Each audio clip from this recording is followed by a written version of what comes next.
as you can hear, yes, there's a thunderstorm going on, so it's like the house is clean, done all my chores, can't do any gardening, so time to go in the garage. I bought myself some of this cavity wax, because when the car came back from restoration and they put the wings on, I mean it's wrapped coated underneath the wings and the inner wings, etc., all the right places, but when they did the flitch panels up there, don't think they wax oiled inside, so I bought this cavity wax and also bought this cool 360-degree nozzle feeder tube.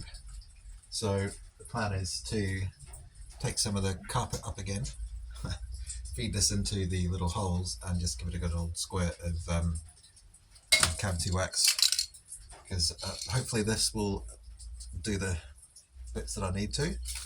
It's a 500 ml, so I think there would be enough there.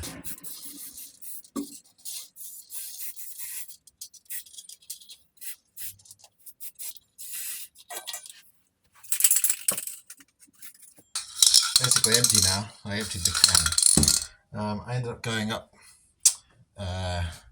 sort of up under the wings there, in that in those corners where they're notorious for rusting.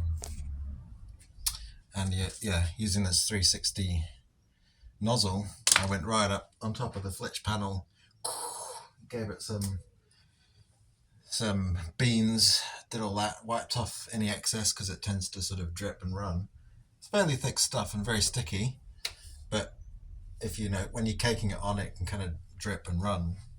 So, and that thing is kind of hard to control because it just wants to bend around like that, so you kind of got to manually sort of guide it around, and you know, it goes off in 4 directions, and I got some in my eye, so that was fun. Luckily it only stung a little bit. Can anybody notice what's new? No.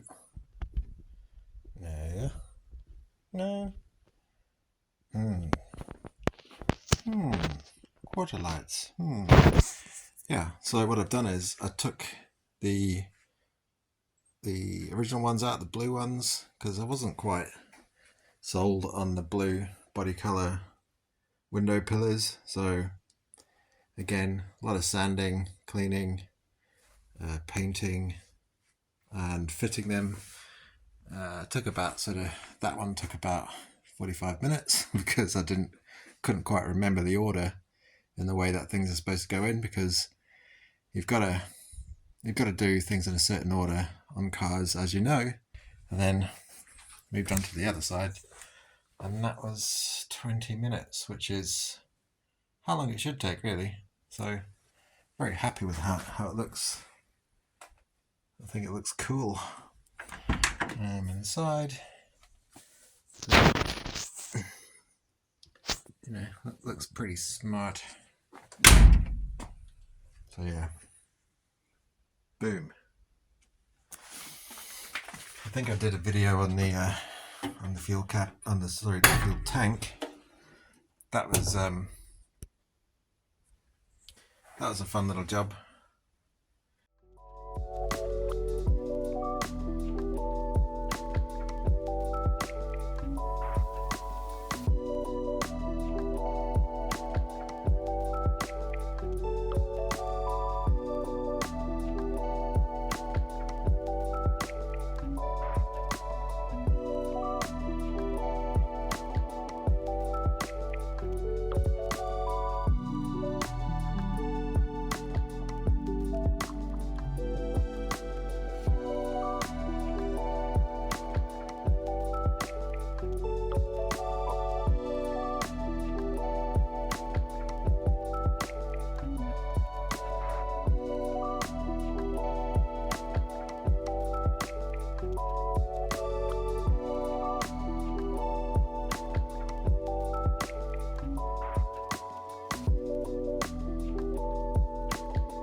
So what I'm going to do now is get the battery, which has been charging, and plug it all in. Eek.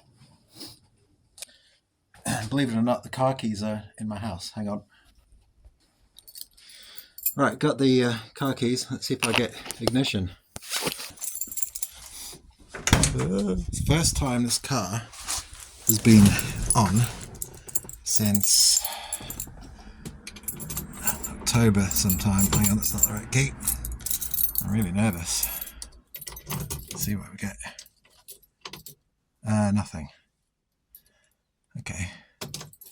Interesting. Do we get any? No power.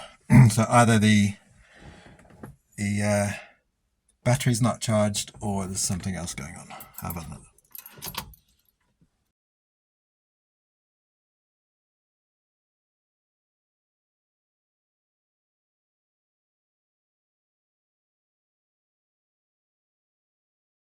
So there's the back of the fuse box.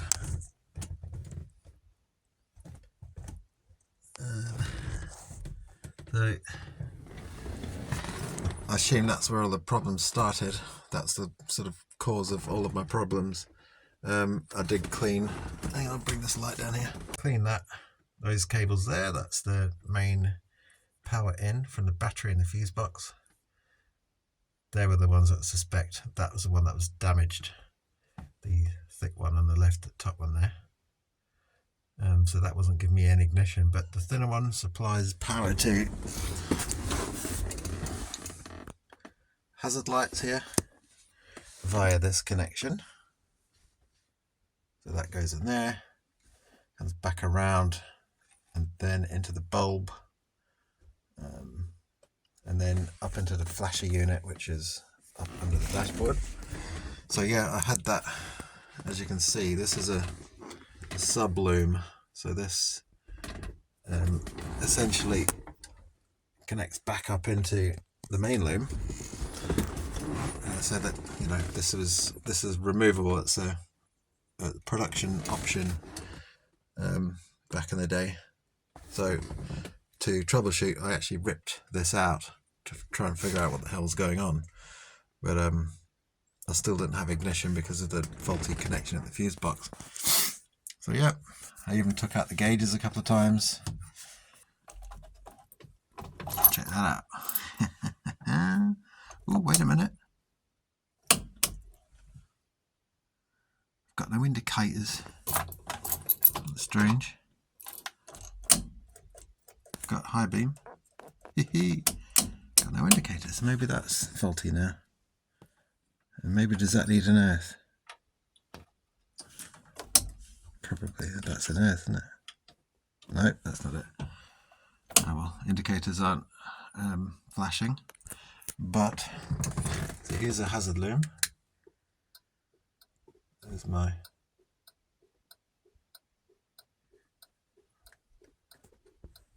so that bulb goes up into that receptacle up there. I've got heater. Feel that heat. All that cold air. Wipers, 1 speed, 2 speed. Got the park. I've even wired up a foot switch down there. You can't see it, but you can click that. In theory, let's have a go. I haven't had a go yet. Hey, it works. So you can click it with your foot, just for one. But no hands. That's great. And that there is a pump somewhere that I'm going to hook up, put it in the engine bay, and that simultaneously squirts, you know, water onto the windscreen. So the only thing now that isn't working is the indicator flasher. I don't know why. So the indicators don't work. Strange. Maybe it's the flasher unit. Don't know. Anyway, Yeah, I'm just happy I've got an ignition system and headlights. Didn't show you the headlights. Yeah, there you go.